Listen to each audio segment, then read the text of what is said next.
Hey, what's going on, everybody? Welcome to Massive Iron Live. It is July 2nd, 2021. I actually moved around a few things in my office. Oops, wrong way. Cleaned my office a little bit, put a bookshelf up. That curtain right there, where is it? That curtain right there actually leads to my gym. I put it up because my gym has no heating and air conditioning. Well, this office really has no heating and air conditioning. So I put that up to kind of keep what little cold air is in here, actually in here. But I got my magical bookshelf up there. Peanut's over there on the floor. What you doing, Peanut? And I appreciate you guys joining me. I am live on YouTube. Live on, what else am I live on? Facebook, which no one ever comments on. But if you're watching from Facebook, please post up your questions. I'd appreciate it. And I'm live on Twitch. Is that what it is? Is that what it is? Yeah, whatever. At Twitch, I've been the barman. I forget what it is. Wherever you play those video games, people are like, there's some old guy on Twitch with a gray beard talking about lifting, and it's really weird, Mom. I don't know what to do. So I appreciate you guys joining me. It takes a while for YouTube to notify people of the video. If you're new here, don't be shy. Post up a question. I'm here to help. Post up a question on anything, diet, training, nutrition, supplementation, off topic, whatever.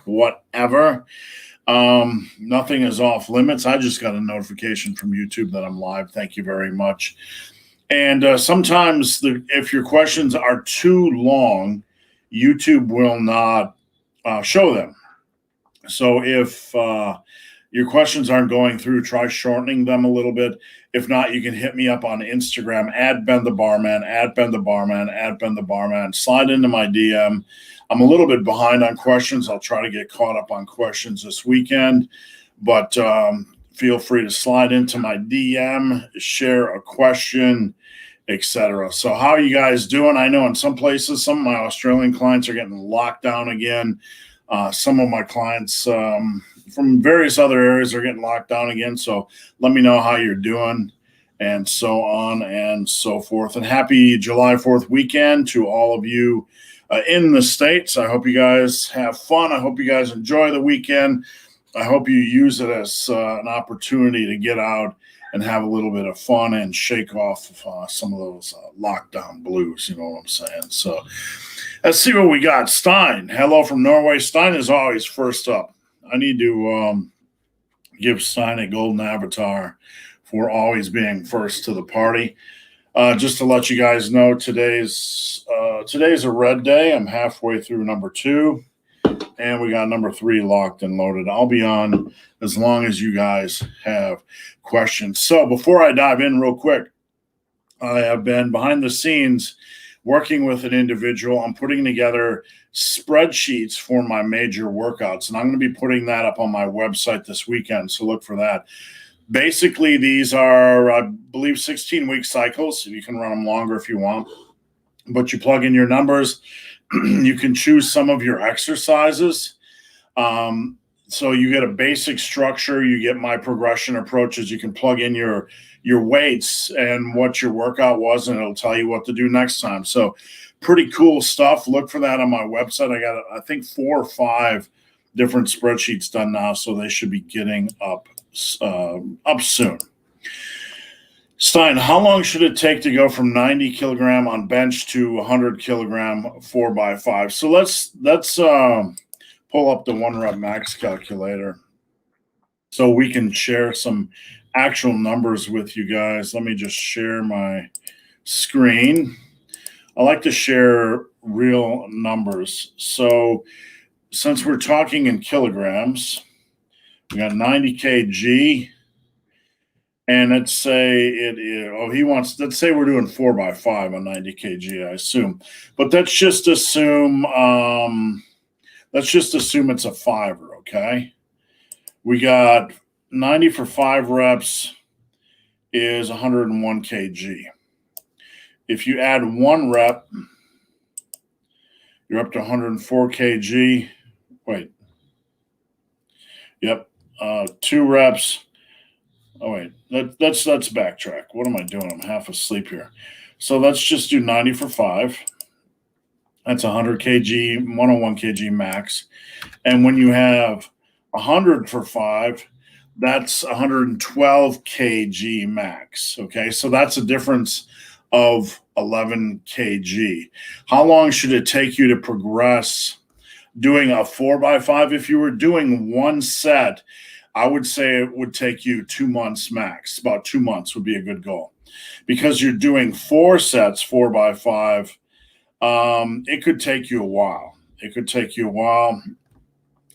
Maybe 6 months, because you're incorporating extra volume. So it could be as much as 6 months. All right, the shake master, the master of shakes. Where's Robert? Have no idea. Not being dismissive, have no idea.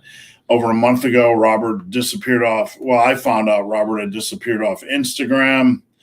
I messaged him. He said he left social media, and it just put me in a tough position because I'm running the Massive Iron supplement line and doing a lot of it. I'm not going to sit here and say I'm doing a lot of it myself. It's just a lot of extra work, and he just kind of disappeared. So I don't really know. Let's see, what do we got? I need that hoodie in XL. Is on your site. Absolutely. If you go over to my website, Super Living Today, we're going to walk you through this sexy website. This is actually the Massive Iron hoodie, and it's super warm. I'm telling you, it's probably the warmest hoodie I've ever had. Let's see. You go over to the store, and you see an apparel link and Massive Iron. I got to fix that so it doesn't, but I have all kinds of stuff. The original Massive Iron tee, Massive Iron Stay Sexy People. That's one thing, phrase my wife coined. Massive Iron t-shirt for women. Practice Safe Sets t-shirt. Practice Safe Sets tank. The classic Muscle and Brawn t-shirt. Massive Iron tank. No one cares how much you leg press t-shirt. The Massive Iron Hulk Hogan font, Don't Be a Pussy shirt. Austin 316, Massive 316. The Pornhub ripoff, Massive Iron. Death Lifts tank top, Don't Be a Pussy tank. The Big M tank, Hugh Hungus t-shirt. And let's see, we got the Massive Iron tank, or Massive Iron hoodie. And what else we got? All kinds of stuff. We got this obnoxious, big, hairy, ugly dude deadlifting shirt. That's pretty nasty. Looks like a big, ugly, dopey, bald dude. More class of Massive Iron shirts, different fonts for Massive Iron shirts. But if you screw, we got the, for those of you that drink coffee, the old Massive Iron coffee mug. And let's see, what do we got? Embrace the Suck in male and female. We got the Fuck Your Program t-shirt, all kinds of stuff, but there are hoodies around here somewhere. Where the hell are they? I know they're in here. Where the hell are they? What did I do? Accidentally bonk them? I'll have to check that. I thought they're on here somewhere. They're just not listed under my Massive Iron thing in my store. So that's what you get when you're dealing with a knucklehead. Happy Friday, everyone. Hey, thanks for joining in. Brent, barbell work kills my left shoulder. Dumbbell is going to cut it. No idea. No way I can tell, Brent. No way. If you got an issue with your shoulder on barbell exercises, definitely get it checked out by a doctor. There is a good chance you might feel better on dumbbell work because on a barbell, you're forced to stick to a fixed plane. On a dumbbell, you can get some natural elbow travel. So definitely worth a shot. Stein says Red Monster is the best. Stein is 100% correct. Red Monster is my favorite. Purple is second for me. So just a reminder, if you guys are new here, post up your questions. There is nothing off topic except for ridiculous questions, of course, or inappropriate questions, but anything off topic is fine. How do you improve sleep? I've had trouble sleeping for about a year. Do you have any tips? I'm 16 and medicine for sleep is a no-go. Well, the first thing you need to look at is sleep hygiene. You have to take sleep as seriously as you do training and nutrition. You have to have a time where you're going to bed. You have to have a time where you're setting down your phone. For me, having the room as dark as possible helps. You can also get like room dampening curtains to make the room dark. You can put a fan in there for some background noise. Try not to look at your phone for at least an hour before you go to bed, so you don't have any of that social media noise in your head. Try not to have any caffeine after 5, and really, that's a really good starting point. Brendan, for double progression on RPT, should I do 4 to 6 reps or 5 to 7 reps, or does it not matter when I progress the weight? It doesn't really matter when you're doing, any form of progression. It's not so much the rep range, but how the rep range is for that exercise. So each exercise has a different set of demands. So I like to base rep ranges on how they feel for that exercise. When somebody puts out a generic rep range and said, do this for compounds, I find it almost laughable because each exercise is going to feel different. Squats feel different than deadlifts, feel different than bench press, feel different than military press. So I like to customize the rep range to the exercise. How long would it take to get from 135 by 10 to 225 by 10 as a beginner? It should take you 12 to 18 months if you're training hard and your nutrition is good. That would be my goal. If I were training you, I'd like to see you get there within 18 months. A lot of people are slower than that because of inconsistent training and inconsistent nutrition, etc.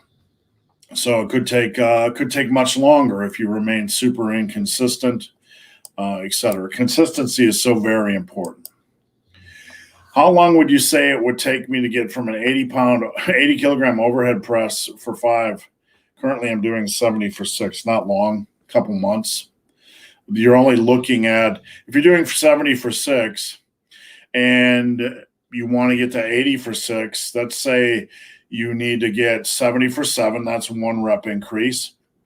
70 for 8, that's 2 rep increases. After that, you have the third workout where you move to 75 and say you drop back to 6 again, and then you add 7 and 8, and then all of a sudden by 6th workout, you're at 80 kilograms. So you need 6 plus 1s. That's a way to look at it. A plus 1 is a rep increase. 6 plus 1s. A plus 1 is a rep increase or a weight increase. So a plus 1 would be 70 by 6 to 70 by 7. That's 1 plus 1. 70 by 7 to 70 by 8. That's another plus 1. 70 by 8 up to 75 by 8. That's another plus 1. So you need 6 plus 1s. A plus 1 is a rep or weight increase. That could take 3-4 months. 3-4 months max. Could be quicker. Is training harder usually the answer to building more muscle? That's not. Is it usually? You can't build muscle if you're not training hard. So that's like saying, our tire is important to driving across the country. Without tires, you're not driving across country. What's your opinion on steadily increasing training volumes throughout a training cycle before you deload? It's extremely limited. I put together programs where you rotate training volume, but it's extremely limited, and it's an intermediate style of training.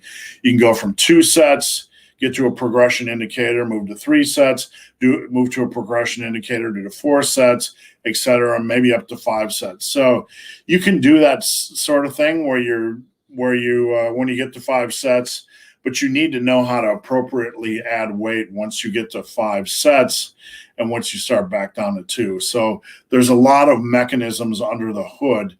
It can be done. There's just 1,000 ways to do it. And you really need somebody that understands programming to comb through it. Big, hairy, ugly dude. I deadlift 1 by 5 intense 2 times a week, but my strength has went down and I feel weak just grabbing the bar. Do you think I could benefit one session heavy and one lighter. The first thing I would look at is food intake. How consistent is your food intake? Are you extremely consistent in your food intake? Are you in a calorie surplus where you are gaining about a pound to a pound and a half a month? If not, I'm not a big fan of training deadlifts multiple times a week. A 1x5 isn't a lot of volume. I would like to see 25 reps per week, up to 25 reps per week on the deadlift. There can be some benefit on the deadlift from rotating sumo 1 week, conventional the next, conventional 1 week, trap bar the next. Those are all viable forms of training the deadlift, but nothing's going to be magical. So I would first look at nutritional consistency. And from there, I would look at, are you gaining weight slowly over time? And if not, I would look in the mirror and say, how aggressively am I attacking progression safely? Already answered that one. All right, let me get a drink here. Already answered that one. Sorry, guys. Sometimes they show up twice, and I'm not really sure why. Hey, big hairy ugly dude, I see your YouTube videos of people passing out during deadlifts. What is the cause of this? When they're bracing, it creates basically super high blood pressure. When you're braced, you're not focused on breathing. It can stop, it can stop that blood flow. It can stop the airflow. And you can get such extremely high blood pressure and such extremely incredible amount of stress on the body that the body just shuts down so you don't kill yourself. That's a shutdown mechanism. So I've never passed out during lifting. I have friends that have passed out during lifting, but that's a survival mechanism. That's the bracing or whatever is so intense that the body is like trying to stop you from killing yourself. Hey, Bree, what's going on? Bree is in Mongolia. All right, guys, we're 17 minutes in. YouTube is really slow at notifying folks today. I only have 43 people on. I'm not really sure why, but no worries. I'll stay on as long as I have questions. So if you guys are new to the channel, go ahead and post up a question. If you're wondering why the lives might go slower today or shorter today, it's because YouTube is literally not notifying people. YouTube is a master of tripping itself up. I only have 46 people on the live. Usually by now I have at least 70. So the limited, it's not like I'm being throttled by YouTube or anything, or it's just YouTube is really strange and really inefficient. I mean, I'll be sitting here 2 days later and get a notification that I went live on YouTube like 2 days later. And I'll get notifications like 2 days later that somebody else went live. It's just kind of silly. What do we got here? Is it okay to train a muscle group once a week if volume is equated in that session? 10 sets in one session?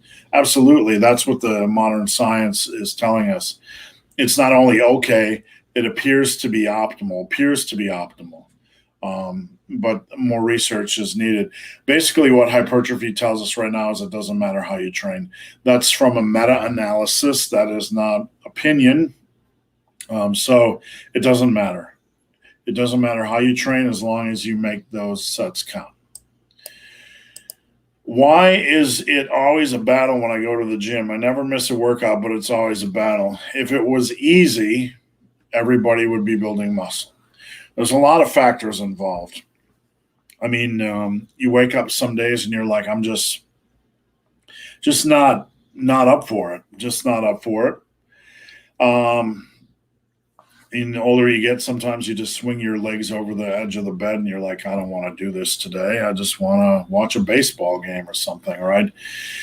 But, you have to go in there and do your work. It's training. If you want to become good at a sport, you have to do what is required. And there is a structure to training, and there is a plan behind training. And training is different than working out. Working out, you just go in and flail your arms to burn calories, and it doesn't have a particular plan, but training has a specific plan. It has a specific place it's trying to go. And it's hard because you can't get off that plan or else you're not going to see the results you want. Time to wake up my snoring dog. There we go. We just shook a little Advil. That shouldn't be traumatized her too much. And before I move on, somebody said they found the hoodie. Let me just search here and see where I got it hidden. I don't know. I'll have to find it. I have to find it. I don't see it in the store. Somebody just walked in. Our space is being invaded. I just put these away. What? Just putting these away. Oh, hold on. Just give me one. There. So my wife is in this magazine, Godiva. Okay. My wife is in this magazine. She's in a lot of magazines. You want to say hi? Hello. I'm in 0 fucking magazines. Well, you're on television. Just no. Is it called television? I'm just a dipshit who started a YouTube channel. But at least what page are you on? Keep going back to the front. Front. You're in the front? Okay, here's the table of contents. Godiva magazine. 20. Oh, you made it on page 20. She's saucy Aussie in the magazines. There, and let's see. right there. That's right there. I got 6 pages. She got 6 pages. Don't look. Well, wait, it's in a magazine. You can look. And those. Yeah. And then one more. I got 2-page spreads. I never get magazines. Yeah, I did. I was in Men's Health. Yes, you tell a lot. Yeah, I was one of the top motivational trainers of all time. There. That's it. Yeah. That's what we came in. That's Godiva magazine. If you guys want a copy of Godiva magazine, she's in all kinds of magazines. So if you want a copy of Godiva magazine, you can slide into my DM or slide into her DM. Yeah, do you want to say hello? I put them away. Yeah, come here, Mr. B. What's up? What's up? This is Buddy Pal. I call him Buddy Pal. His name's Bubba Sausage. When we first got him, he was Mr. Butters, but now I just call him Buddy Pal. Hey, Buddy Pal. I call him Baba. Bubba. And he's just a little sweet boy. He's like a little baby. Just like me, a little sweet flower. All right, back to the originally scheduled program. I'll be back. I'm here on TV. Why is it always a battle when I go to the... Oh, I just did that one. So very sorry. I can bench press 90 for 8 all out on my first set. How would you program bench for me to get to 100 for 8? Should I do... What I typically do for clients is what I did for myself when my bench was at its heaviest. Start with about 82.5% of your 1 rep max for set number 1. You're going to do 3 or 4 sets. And the 4th set can be optional on any given day if you don't have time or energy or whatever. So you can do the first set for max safe reps, okay?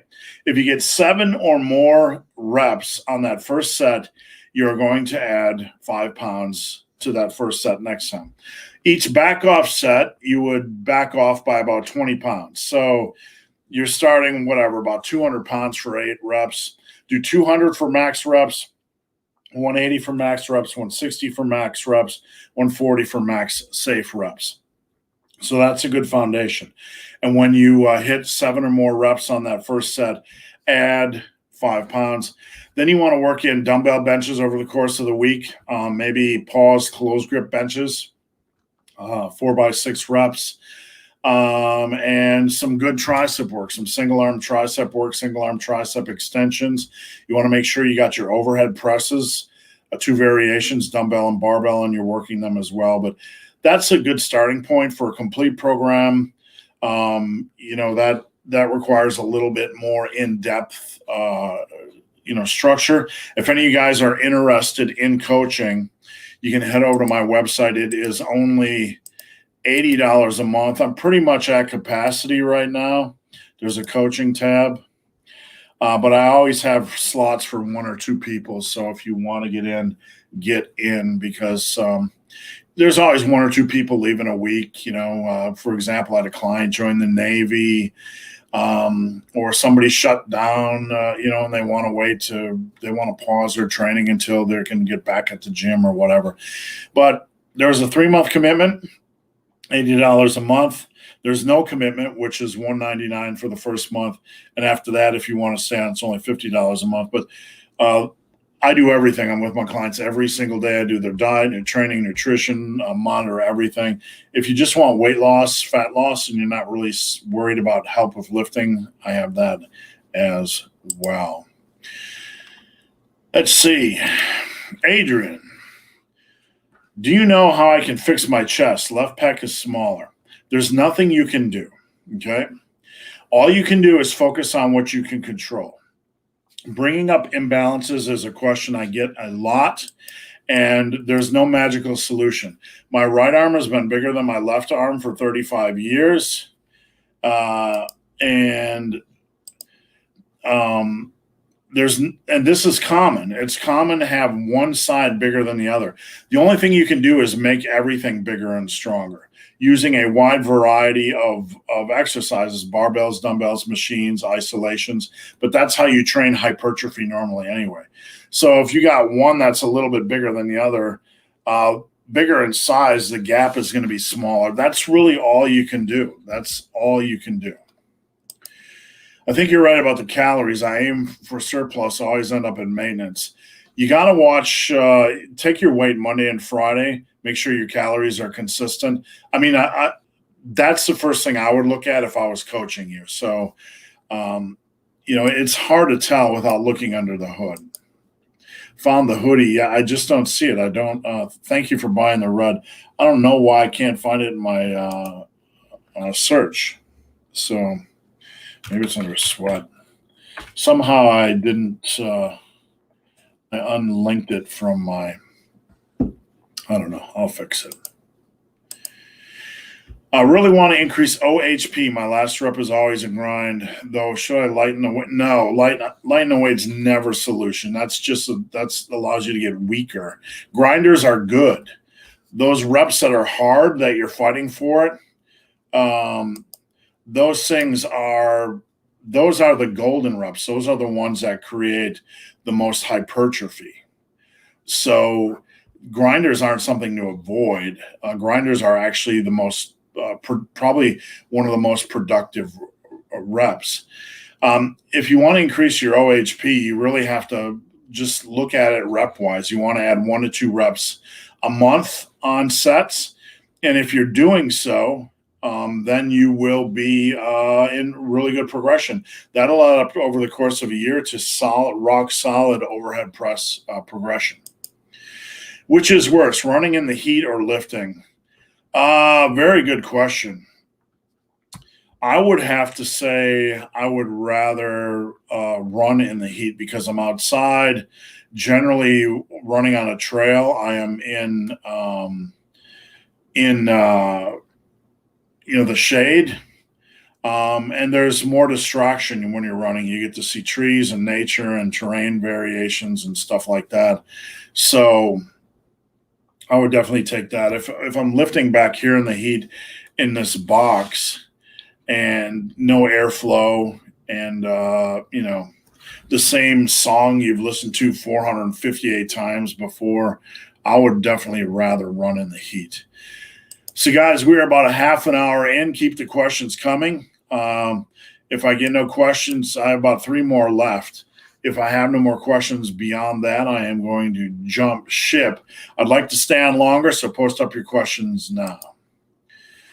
Do you have any tips for shoulder mobility? I don't have pain, but I think more mobility will help my goals. This is a question I get a lot. And a lot of times this question is revolving around the squat.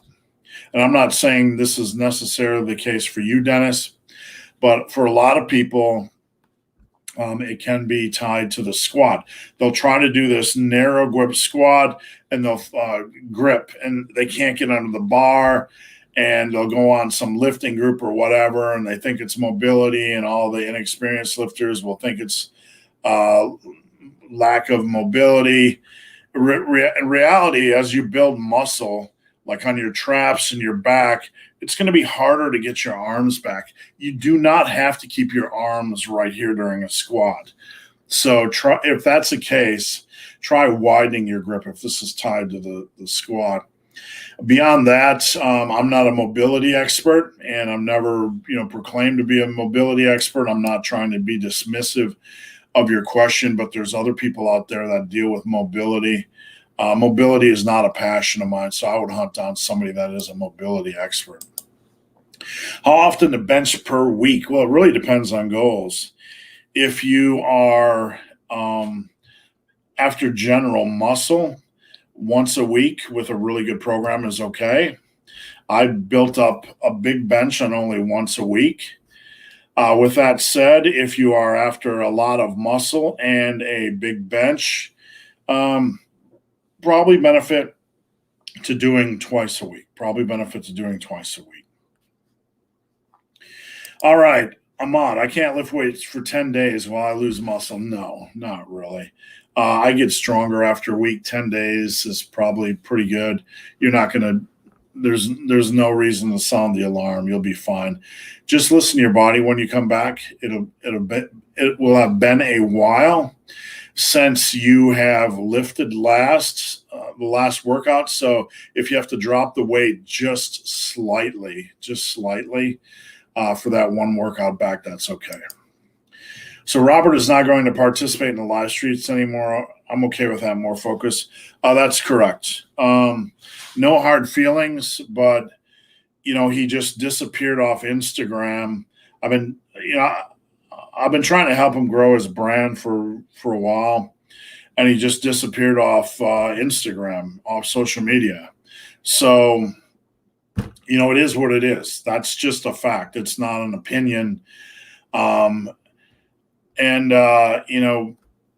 Look, I like Robert. Robert was a good friend, but if you're trying to grow your brand, you need to be on social media, right? So, how can I refer people to Robert for more questions if he's not on social media? That just means I'm going to have more questions, right? So, anyway, it is what it is. I can't figure out people.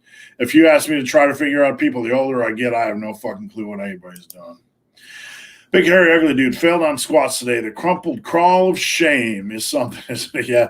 I've failed on squats twice in 35 years, and that's not me bragging.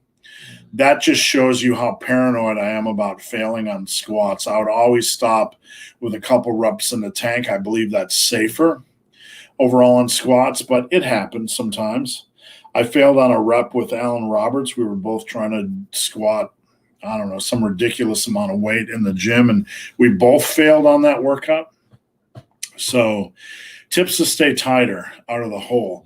Well, first off, one of the biggest keys to staying tight out of the hole is staying tight, like bracing and staying tight as you sink. A lot of people will dive bomb and then they're all loose in the hole and they're all wobbly getting out of the hole. So you really got to stay tight as you descend, stay tight and controlled, and stay braced. And that way you'll have a better chance of having more consistent reps and staying tighter out of the hole. So control your reps going down. And if you want an example of that, let me see if I can pull up an example of that. Just 1 second, ladies and gentlemen. Keep the questions coming, guys. Post them up. The more, the better. This is a highlight of my week. And here we go. I got okay, let me share this. This is 395 by 10. And you can see I control it. I try to drive my butthole straight down to the ground when I'm squatting, as opposed to trying to move my hips back. It helps me stay upright. You can see I take a deep breath, lock my elbows down, and I try to drive my butthole straight down. But I have to control the weight and have to stay tight, and there. So staying tight out of the hole or into the hole is a big thing. Any tips on knee soreness and pain, how to get rid of it? Wow, knee soreness and pain, that's not a normal thing. The first thing I would do if you were a client, is I would be looking at your squats and your lunges and your leg exercises. Is your squat form good? That would be the first thing I would look at. Are you doing things like lunges and doing them incorrectly? That's what I would look at next. I would also look at your general weight. Are you carrying around too much body weight? A little bit of weight off the body will help. And beyond that, I would check out the knees over toes guy on Instagram. Sounds like a silly thing, but that guy seems to know. I don't know if he does or not. Seems to know what he's talking about. Knees over toes. A lot of people swear that he is helping them with knee pain. I don't like to promote channels or promote other people here that when I'm not completely sure. But this is the knees over toes guy. I would check out some of his stuff and see if it's helpful. I've been curious myself to see if some of it's helpful for knee pain. If anybody has an opinion on it or experience with it, please share it. Do you think lower lat development is important? I think working the entire back is important. The back is a wonderful and a fun muscle group to train. Because there's so many exercises you can do. So you can start with deadlift and deadlift variations. You can do floor pulls. You can do sumo pulls. You can do rack pulls. You can do hex bar pulls.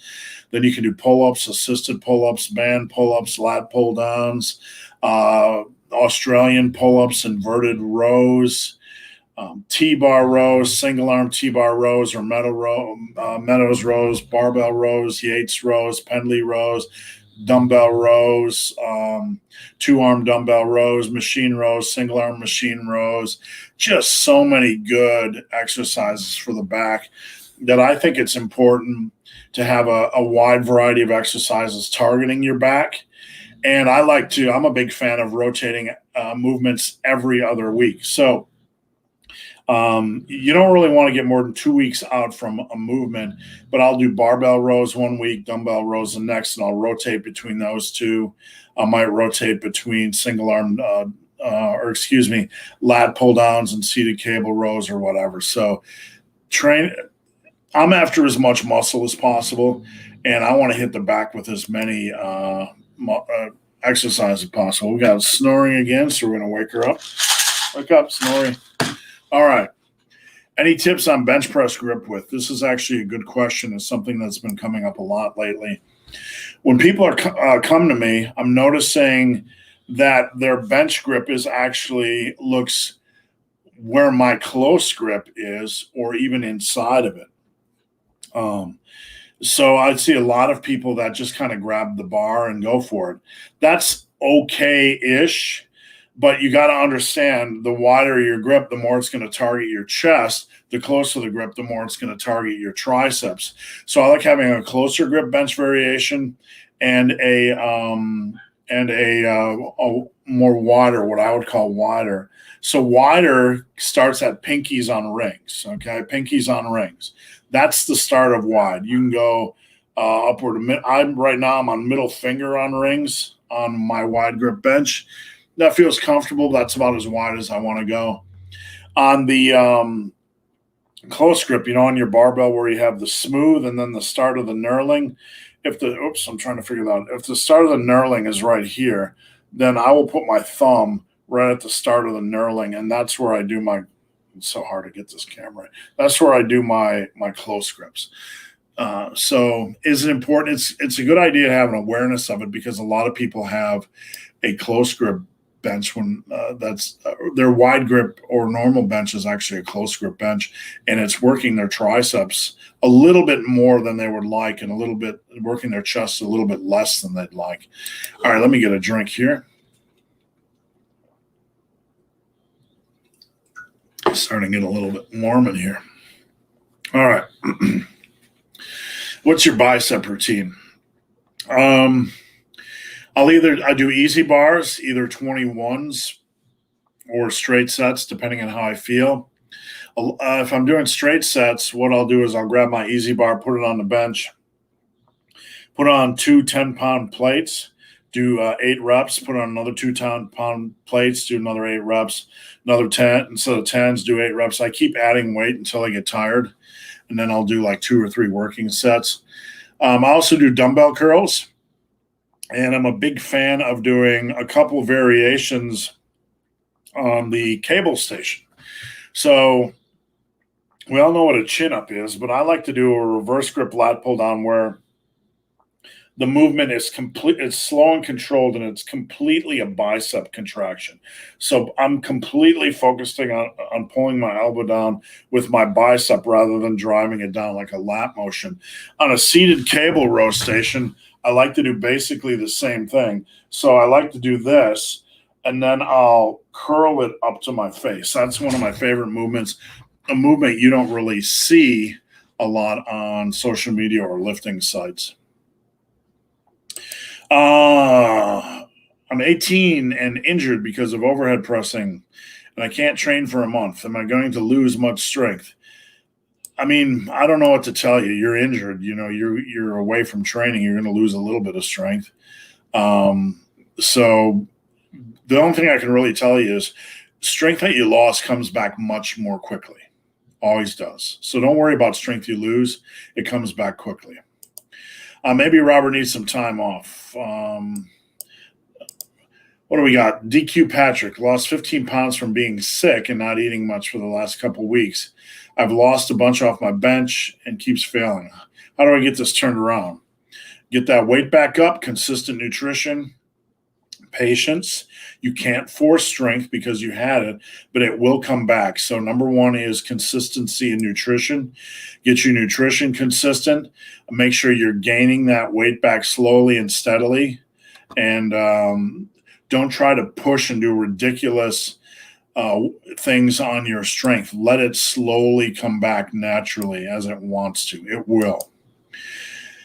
3 days grace. I'm new, so I don't understand why people call you the big, hairy, ugly dude. BHUD is the big, hairy, ugly dude.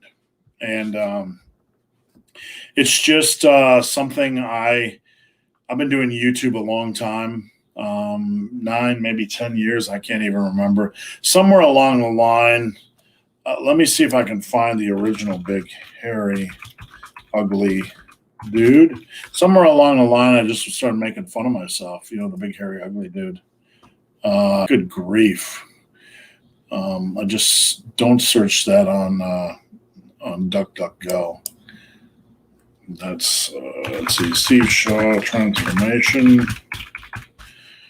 Let's see if I can find the old picture of the beard. Here's one with me and Pete Rubish. Hold on, folks. There's a picture of me and Pete Rubish, a powerlifting meet a long time ago. And that's my big fat ass right there. You can see that big old beard. That's when I used to call myself the big, hairy, ugly dude. And look at those traps. It's like a 45-degree angle on both of us. That's pretty impressive. So, yeah, it's just something I'm used to make fun of myself, like you call yourself a dickhead. Tips for increasing squat weight. I have lagging legs in terms of strength.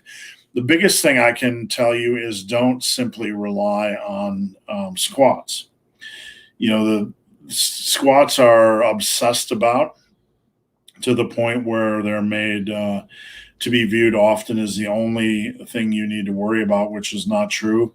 Worry about other variations. If you can do hack squats, work them in over the course of a week or 2 weeks, leg presses, leg extensions, lunges, you know, anything. Get your quad strong from a wide variety of angles, and have somebody look at your form.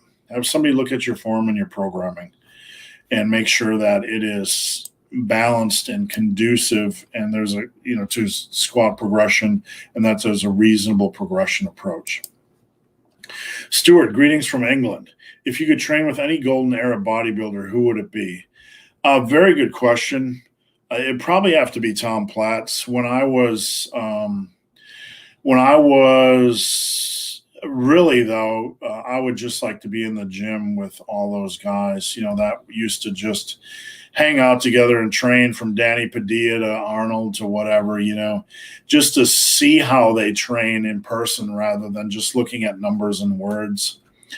I would like to see Platts, because I always like Platts because he was counterculture, big legs instead of big biceps. But I'd also like to see Dorian, just watch Dorian train. I know he's not necessarily a golden era lifter, but Martin, after a heavy leg day, I have pain in the middle of my ankle and knee, and it feels like it's in the bone. It doesn't bother me, but should I be concerned? No. You're going to get aches and pains and strains, and it's just part of the battle. Sometimes you wake up and your eyes twitching, and sometimes you wake up and you're sitting there at work and your biceps just twitching, or you just have like a deep bone pain or a deep muscle pain or whatever. You got to remember with the body that we aren't just training the muscle. We have the connective tissue, we have our bones, we have our central nervous system. We have so many things going on in the body, and they're all being challenged. So, it's not unusual to have random strains and pains and just odd feelings, and so it's nothing to be concerned about. That's usually a sign you're doing it right, unless you have something that's causing you to limp or sharp pains, or you can't walk downstairs, something that is definitely not right. Does it matter if you do touch and go bench if you don't compete? Yes, because if you're just bound, well, let me backtrack, okay? If you're getting loose in the hole on bench and you're bouncing it off your chest, then that's not good. You want to stay tight lowering your bench press. You want to stay tight. What you want to think about is rowing the bench or pulling it down. That'll help you keep your arms and your back tight. But you don't want to get loose in the hole like the last 3 inches. I'll see people lower it and then get loose and then kind of bounce it and then press it up. You don't have to pause, not at all. There's no value in pausing. I will say that I never took the bench to my chest. I always left it a couple inches higher because it felt better on my joints. And for years, people made fun of me for doing that until they found out that Eric Spoto does it, and he was benching 700 pounds, and then all of a sudden it was cool. So you don't have to pause it. You can even hang it a little bit high above your chest if that feels better for your shoulders. Just stay tight and focus on rowing the bar towards your chest, if that makes sense. All right, what's your opinion on the trap bar deadlift? It's fine. I use it. It's a good variation. For somebody that's not going to compete in powerlifting, it's probably a safer variation. I'm not saying you shouldn't barbell deadlift, because I love the barbell deadlift. I just got a new deadlift bar last week. So, but if it can be a lift that's harder for people to master, I do a lot of video work with my clients on a weekly basis, and we're looking at deadlifts a lot. And if you don't have a good coach, it can be pretty frustrating, and there's a lot of ways to jack up your back. So number one, I would say, if you're going to deadlift, ask somebody for help that knows what they're doing. There's a lot of people that pretend like they know what they're doing, but they really don't. So just be careful with that. And if you don't want to deadlift, you don't have to deadlift. I did not deadlift until 2006. I didn't deadlift for 20 years. I always did a low rack pull, but I thought the low rack pull was for my lower. I was just working my lower back. So I did a lower rack pull, with up to 315 pounds. But I didn't deadlift for 20 years.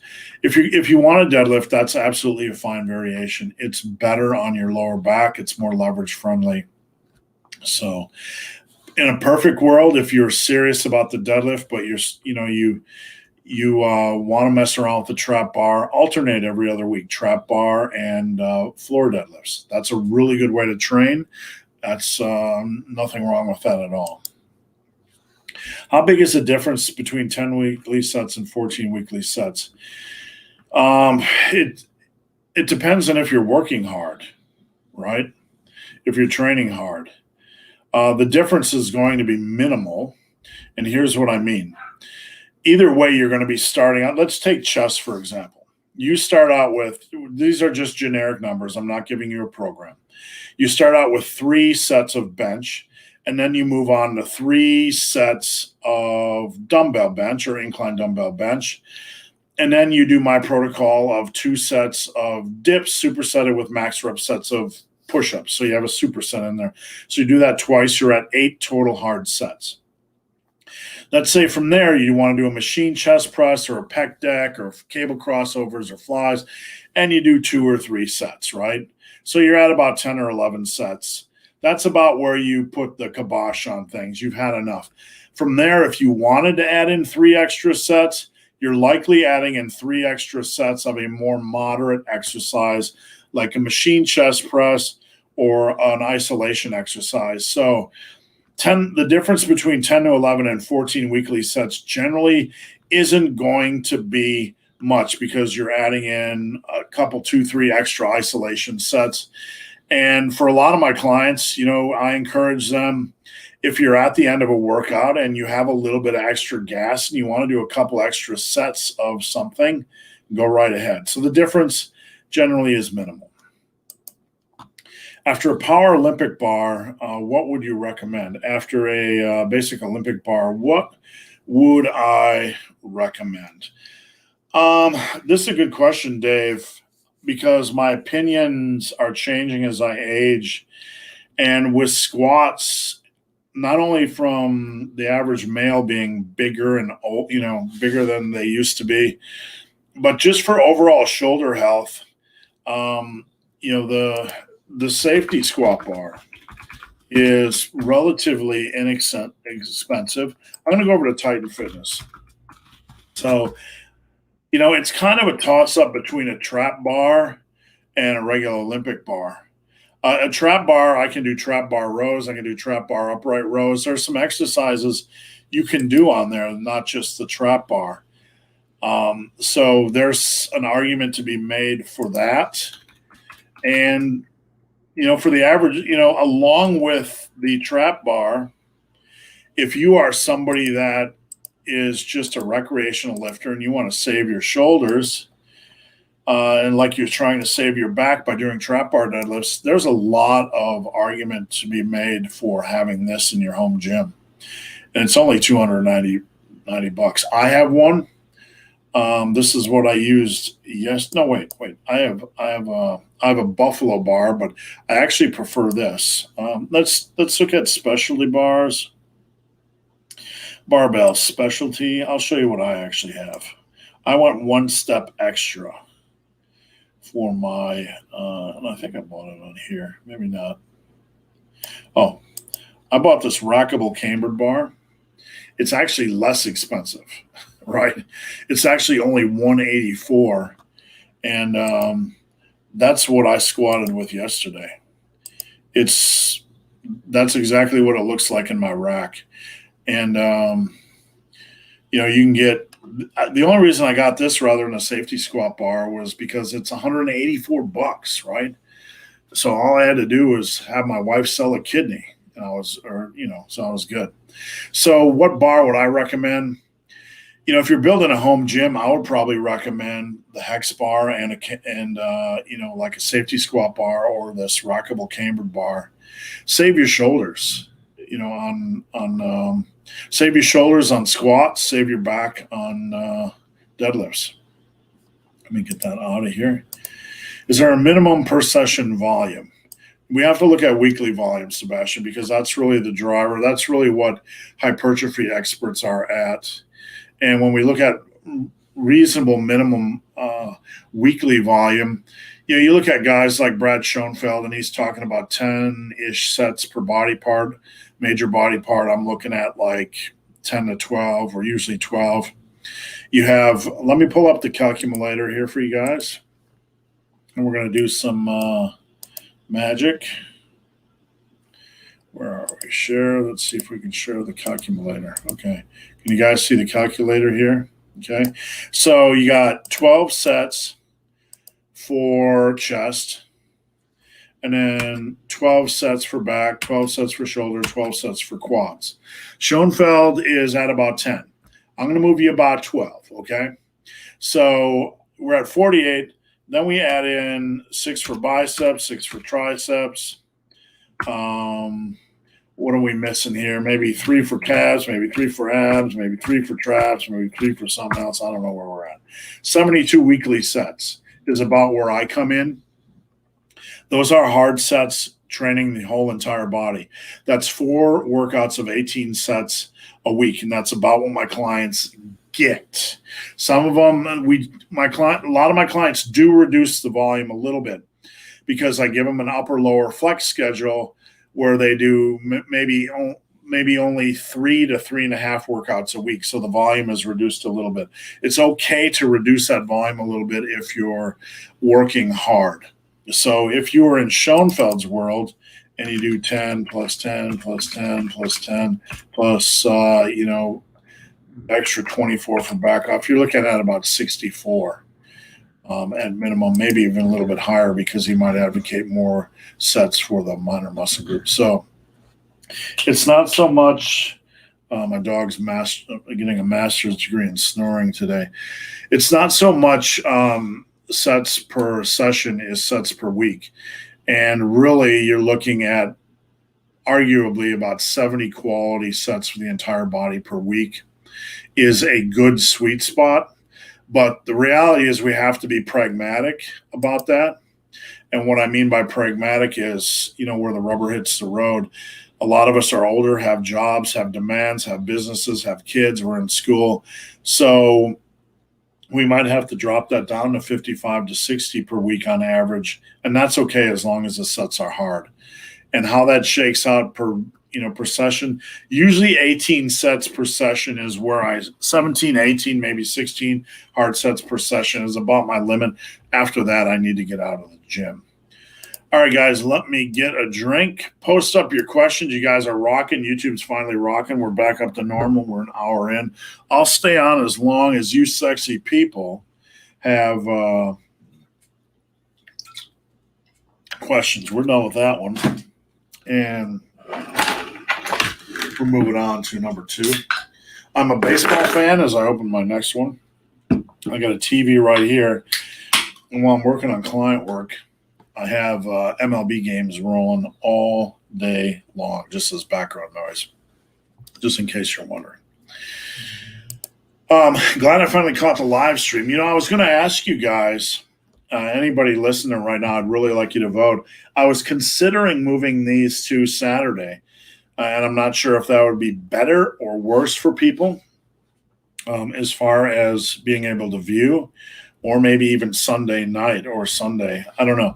I don't want to invade anybody's weekends really, but I'm just wondering if Saturday would be better for you guys or if you want me to stick with Friday. Do you have any experience using turmeric, curcumin with black pepper? It's anti-inflammatory benefits overhyped. Well, obviously, any supplement that has any scientific backing is going to be abused by the scientific community. When I was at tigerfitness.com, we put together articles on curcumin, turmeric, and there are some scientific benefits. I would tell you to head over to examine.com, and anybody not familiar with examine.com, it is my source for modern science. When I say modern, like up-to-date science. And you can head over there. It is the primary bioactive substance in turmeric and has anti-inflammatory properties and decent evidence for indication from chronic pain and depression. So when Examine says it has decent evidence, we're looking at more of a meta-analysis, and there's good reason to trust it. But there's a lot of information here, and you need to dive into it, and then you need to determine what you find valuable and not. Here's level of evidence, strong to weak on scientific studies. The outcome, inflammation is down here, and it is a relatively strong amount of indication that it helps with inflammation. But let's see, what is the notable trending downwards? Magnitude of effect.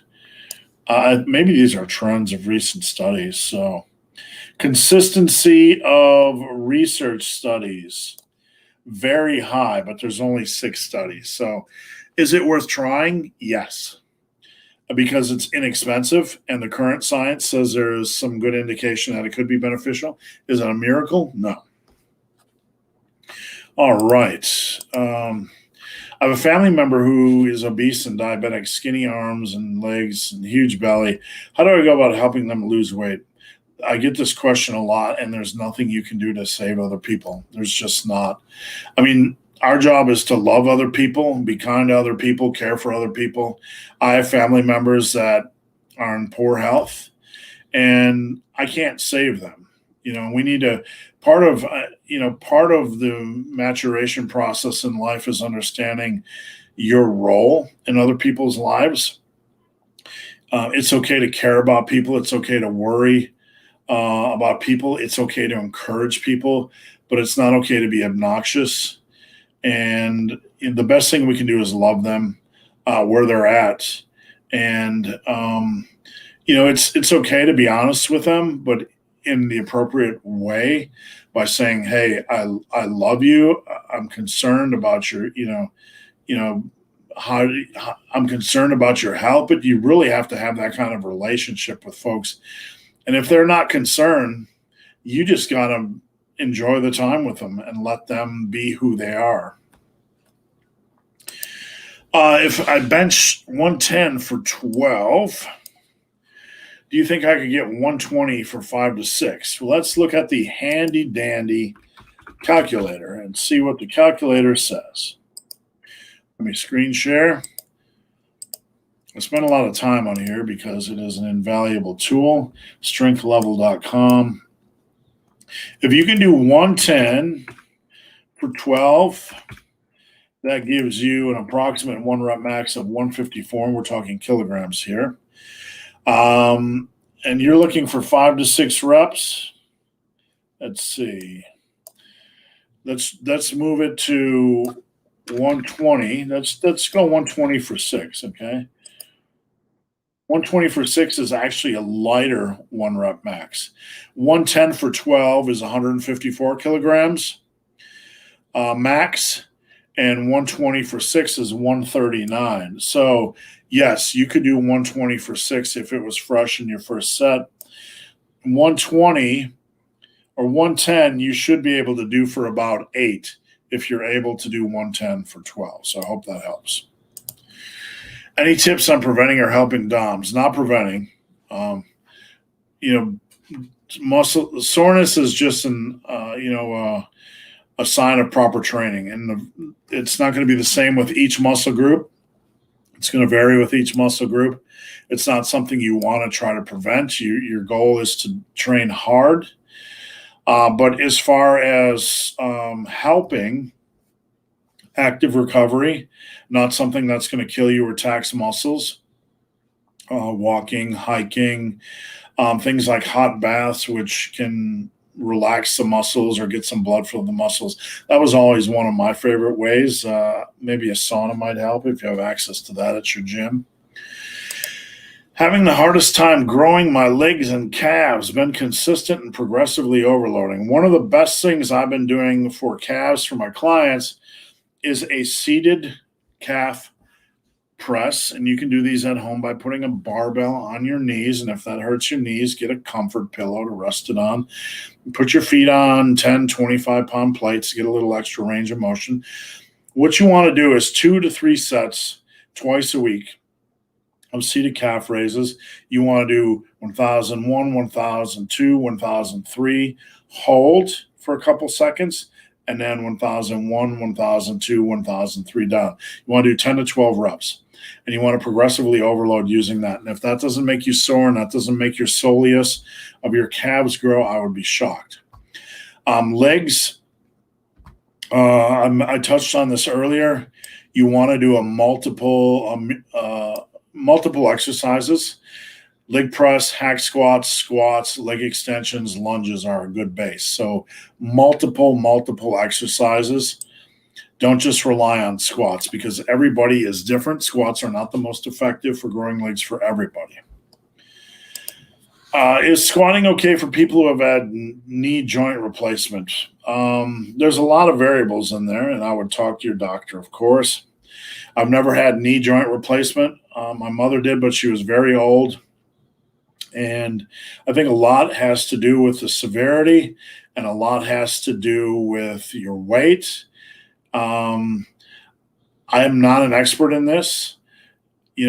Does it sound like the best way to train? Well, with how many people that have bad squats, I would definitely start out super light, and I would definitely invest in somebody looking at your squat. From there, you could kind of judge once your squat is down how it's feeling on the joints. I would keep the intensity relatively low and rather have you do volume and just go from there.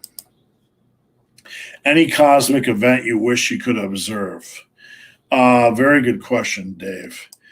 One thing I'm very curious, like if I was the great eye in the sky, if we talk about having an infinite universe, an infinite space, that implies that there's an infinite number of species that have evolved infinitely to the point where they are almost all knowing, all seeing, being able to do what, if you have infinite time, you're going to be able to, figure out how to pretty much transcend anything. So I would basically like to observe the day by day, habits of an infinitely intelligent and omniscient life form. Next question. Is there really a huge difference between sumo and conventional? There is a huge difference in what it targets. A sumo, you're far more upright. It's more stress on your hips, less stress on your lower back. And it's good to run both if you're serious about muscle building or bringing up your deadlift. But in the long run, lifting is really about doing what you like. And if you like one variation, stick with it. It doesn't really matter. All right, thoughts on hip thrusts. Personal thoughts, I find them tedious because, look, you have to you have to get all set up for them. Got to get the weight all set up. You got to get the bar set. I got to do a shit ton of warm up sets. Then I got to get the bar on top of my hips, on top of a pad with 700 pounds. I just don't find them fun. I don't find them very practical. I don't find them enjoyable to go through all that stuff. I think there's a lot of better exercise, or a lot of equal exercises in the gym that I'd rather do that aren't as much of a pain in the ass. Took your advice and bought some VersaGrips. Rowing 55 dumbbells, no longer a grip issue. Good, and I'm glad to hear it. Elbow tendonitis is the number one issue I see amongst lifters other than a strained lower back from squatting and deadlifting. VersaGrips are going to help you with elbow tendonitis, and they're going to help you with back strength and development. There's no excuse not to use them. If you want grip training, do it at the end of your workout. How to figure out your MRV. Now, I'm trying to pull up information on this so we can hold on a minute. I'll try to use DuckDuckGo, but sometimes it just absolutely sucks. Just absolutely sucks for searching. I can't find it. All right. I'm going to have to skip on past that. Sorry. I just can't find good information. So just hit me up on DM if you don't mind on Instagram, if you're on Instagram. How to go about gaining strength back after a 2-month lockdown. I have a video. Let me see if I can find it here. Where are we? All right, I'm going to screen share. And it tells me I'm live. All right, so if you go over to the main page on my YouTube and you hit the old search button, let's just try returning to the gym. And I got a bunch of videos. 4 years ago, training after extended layoff, how to train when. This is one I did last year during the pandemic, how to train when you return to the gym. I would check that out. How to train when you return to the gym. So just search returning to the gym. Basically, you have to start slow and steady and not just try to jump back in the weights you used to use. You're going to have some unusual soreness the first 2 to 3 weeks, so kind of ease into things. Go light, don't get injured, and then you're going to slowly build up from there back into your normal patterns. But that video dives into it a little bit more. Bruno says, hey, thanks, Bruno. A Swiss bar is also a great specialty bar for pressing variations. And I was just looking at these yesterday. The problem with a Swiss bar is that, and for those of you where that is what we're talking about, like a multi-grip bar. And there's different kinds with different angles, but it's good for pressing. It's good for bench pressing. I've never tried it for overhead. I wish there was a bar where you could just grab on the sides and have the bar straight for overheads, but I don't know that one of them exists. Just want to say thank you for the content. Thank you. I appreciate it. Guys, I appreciate your comments today. You guys are rocking after a slow start by YouTube. So keep the comments coming. I'll stay on as long as you guys have questions. Thoughts on weighted dips and pull-ups. I generally encourage a lot of my clients are doing these, but you can't do the heavy stuff. You have to do, number one, they have to be controlled. They have to be controlled, and it has to be with good form. You can't stop a pull-up halfway down. You can't do these jerky pull-ups. Dips, you have to control them. You got to take care of your shoulders. And once you get to like 10 reps per set, then you can start the micro load. Don't go heavy and just start adding 25 pounds. You want to start the micro load over time and add weight just like you would a slow, steady progression for any other lift. Stein says both days work just fine. That's Stein's talking about the live video, whether I should switch it to Saturday. Grip width on barbell rows. Never felt lats, but with wide grip, upper back gets smoked. I just take a natural grip, kind of like a deadlift grip, and just don't try to pull it towards any specific spot in your body. Just try to naturally row it up by driving your elbows back. So grip width is really all about personal preference. Don't force it wide or narrow. I start with somewhere around my deadlift grip width. How much per session volume in a full body workout? Well, like we talked about earlier, Sebastian, about 72 sets a week is optimal. It makes it more difficult to get in a full body workout. You would have to get in 24 a week, but you can drop it slightly. 18 sets per workout is about the sweet spot. After that, I'm pretty much toast. Martin says Friday is better for me. Thank you, Martin. Is there any substantial benefit in including reverse curls or hammer curls if one is doing enough rowing exercises? There can be some benefit. I don't like reverse curls because I don't feel they're a very good exercise, and I feel there are better exercises out there. I like doing a pinwheel curl, and I can feel the bicep work on a pinwheel curl. And let me just find it here. So I like to rotate them in. Where are you, YouTube? I like to rotate them in every other dumbbell curl. Let me just turn this down. So this is that's John Meadows, but that's a pinwheel curl. And you got to do them right. You got to get a good contraction. I like doing dumbbell curls one week and pinwheel curls the next. So I like alternating between the two variations. Let's see. Dave says either Fridays or Saturdays. I'll probably just keep it Fridays. More fats, more solubles. How many monsters you drink per day? About 3, I think.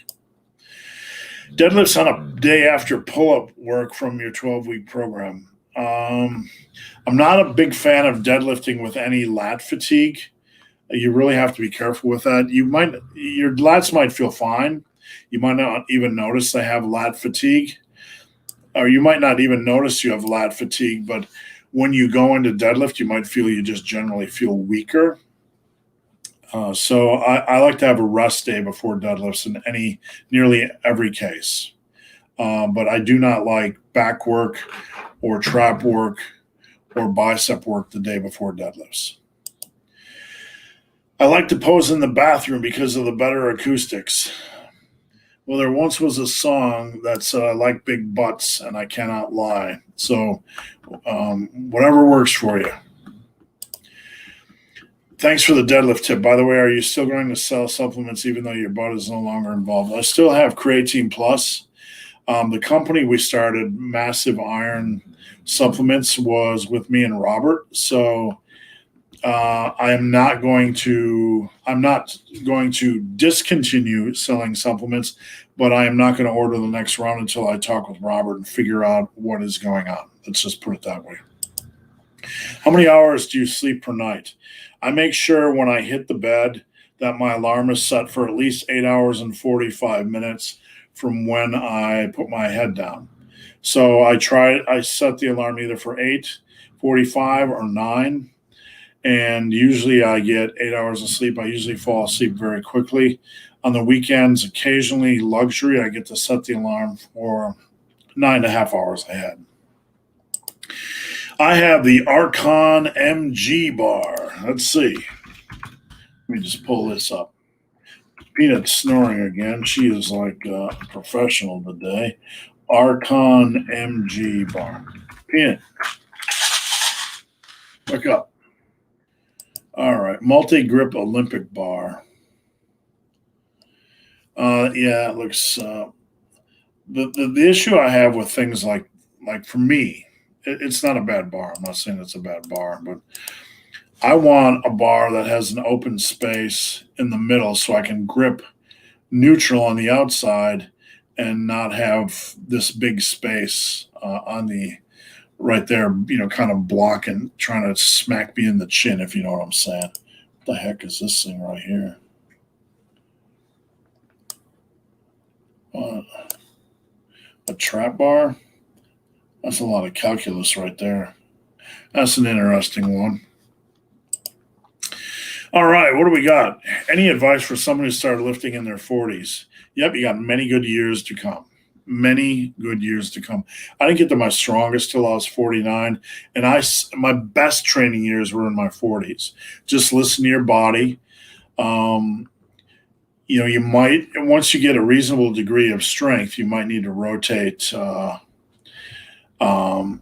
your intensity a little bit. You might need to take every 4th week off as a deload. That sounds ridiculous to some of you, but it's a good idea for longevity. Just be smart about your training. Don't try to take every set to failure or anything like that. And do exercise. If you're not powerlifting, do exercises that are conducive to muscle growth, but to longevity. Like, you don't have to squat. You don't have to deadlift. Like I do safety bar squats. You can do hex bar deads. You don't have to do deadlifts if you don't want to grow a big back. Just don't get caught up in dogma. Get caught up in taking care of your body. Last call for questions, guys. We got about 5 more comments and questions, so get them in now. Should I do only pull-ups, or should I include lat pull-downs? Both. I would.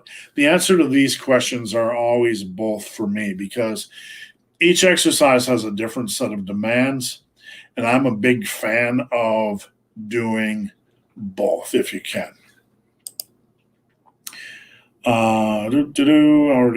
Let's see. If I can do pull-ups for lats, is there any benefit? Yes, absolutely. It's a different exercise variation. Every exercise is going to target the body a little bit differently. So there's always benefit in variety. The question is, from a pragmatic standpoint, are you able to fit it in, and does it make sense? All right. What do we got here? Oops, make sure I didn't squeeze it. I love how you say that you get 9 hours of sleep on a blessing. Meanwhile, I get 12 to 14 average because I'm a teen. Yeah, man, I remember those days. I used to crash at noon, get up at like 10:30, eat a bologna and cheese sandwich, and I was ready to go again. Have you ever had tendinopathy issues? Sometimes when we get these big words, I like to share them with you guys so I can educate folks on what we are talking about. Tendinopathy, also known, there we go. Well, that's not helping. Let's see. I was going to share this. I'm going to read the definition for those of you keeping score at home. Tendinopathy, also known as tendinitis, is a type of tendon disorder that results in pain, swelling, or impaired function. Have you ever had tendinitis issues? Nearly every serious lifter I know has had tendinitis issues. One of the biggest things that helps prevent elbow tendinitis is using Versa grips instead of overworking your grip. Trust me there. Can you grow a decent chest on decline barbell and incline dumbbell? You can. The problem I have with this question is we're trying to limit the number of exercises, arbitrarily limit the exercises we're doing. There's no reason I would ever arbitrarily to 2 exercises. So I consider it a non-question. Those are 2 good starting points, a dumbbell and a barbell. I would also include at least a dip and a machine or isolation exercise as well. Let's see, at 155 currently, not sure if we missed your question. If so, get it in now. Have you ever been into boxing for cardio? All right, guys. I got a punching bag in my gym, and I'm no expert. Let me just find my channel here. But I did take boxing lessons at one point, and even though I sucked at them, even though I probably suck at boxing, let me just screen share here. I would like to fight Mark Loebleiner, right? Just because I'm older, and this is the big hairy ugly dude. Whoops, we gotta go through an ad. Let me just make sure the volume is down. There was a boxing coach locally, and me and my wife actually considered taking boxing lessons. I'm just a big old potato head, right? So this was just at a boxing lesson with a local guy that used to come into Tiger Fitness. And would I like to do it? It might be fun once. I don't mind boxing for cardio. I think it's fun. I think the sport of boxing is fun. Would I like to see if I could? That was a good one right there. Right there. Yeah, that was Mark Loebleiner's head. Come on, Mark. Let's just back that up you can back that up to like, I don't know, like 38 minutes, and then ask like Mark Loebleiner or what's that other goofy guy's name that backed out of the fight for Loebleiner. If they ever want to do a charity boxing match, tell them all I got. Right. All I got is this right here. This coming. That was lame. No, that was lame. That was lame. Oh, we missed the good ones. Where were they? There was one good one in there. Come on. Where'd it go?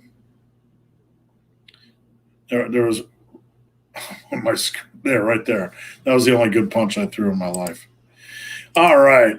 I'm switching my barbell bench and overhead press to 5 to 8 rep range while doing the dumbbell, following up for 8 to 12. Sensible? Absolutely. Just have a progression approach in place, and you are good to go.